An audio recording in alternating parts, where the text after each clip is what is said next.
ನಾವು ಪ್ರಣಾಳಿಕೆಯಲ್ಲಿ ನಮ್ಮ ಸರ್ಕಾರ ಬರುವಾಗ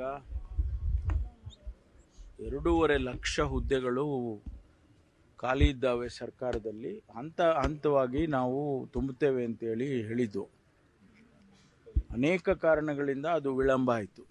ಇಂಟರ್ನಲ್ ರಿಸರ್ವೇಷನ್ದು ಸಮಸ್ಯೆ ಬಗೆಹರಿಲಿಲ್ಲ. ನಿಜವಾಗೂ ಅದು ಒಂದು ದೊಡ್ಡ ಸಮಸ್ಯೆಯಾಗಿ ಬಂದಿತ್ತು ನಮಗೆ.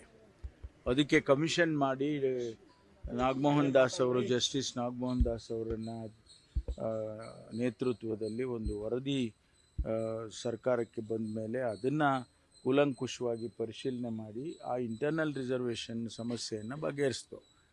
ಅದು ಆದಮೇಲೆ ನಾವು ರೆಕ್ರೂಟ್ಮೆಂಟ್ ಮಾಡ್ತೇವೆ ಅಂತೇಳಿ ಬಡ್ಜೆಟ್ನಲ್ಲೇ 56,942 ಹುದ್ದೆಗಳನ್ನು ನೇಮಕ ಮಾಡ್ತೀವಿ ಅಂತ ಹೇಳಿದ್ದು. ಆ ಪ್ರೋಸೆಸ್ ಪ್ರಾರಂಭ ಆಗಿತ್ತು.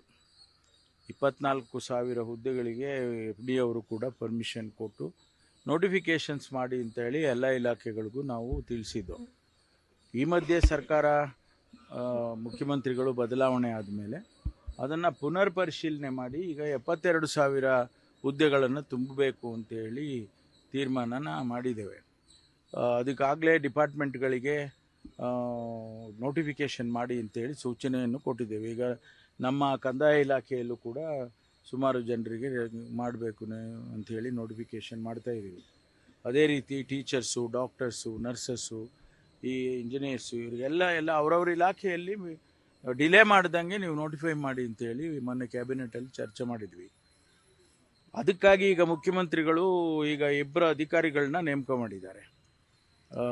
ಟು ಓವರ್ಸಿ ಉಮಾ ಮಹಾದೇವನ್ ಅಂತೇಳಿ ಒಬ್ಬರು ACS ಇದ್ದಾರೆ, ಮತ್ತು ಗೌರವ್ ಗುಪ್ತಾ ಅವರನ್ನು ಇಬ್ಬರನ್ನು ಕೂಡ ನೀವು ಮಾನಿಟರ್ ಮಾಡಬೇಕು ಇದು ಇಂಪ್ಲಿಮೆಂಟೇಷನ್ ಅಂತೇಳಿ ಮಾಡಿದ್ದಾರೆ. ನಮ್ಮ ಉದ್ದೇಶ ಏನು ಅಂದರೆ, ಈಗ ರಾಜ್ಯದಲ್ಲಿ ಸಾವಿರಾರು ಸಂಖ್ಯೆಯಲ್ಲಿ ಅನ್ಎಂಪ್ಲಾಯ್ಡ್ ಯೂತ್ಸ್ ಇದ್ದಾರೆ.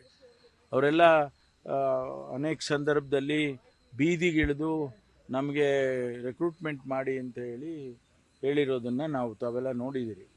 ಹಾಗಾಗಿ ಈಗ ನಾವು ಫಾಸ್ಟ್ ಫಾರ್ವರ್ಡ್ ಮಾಡಿ ಆ 72,000 ಹುದ್ದೆಗಳನ್ನು ತುಂಬ್ತೇವೆ.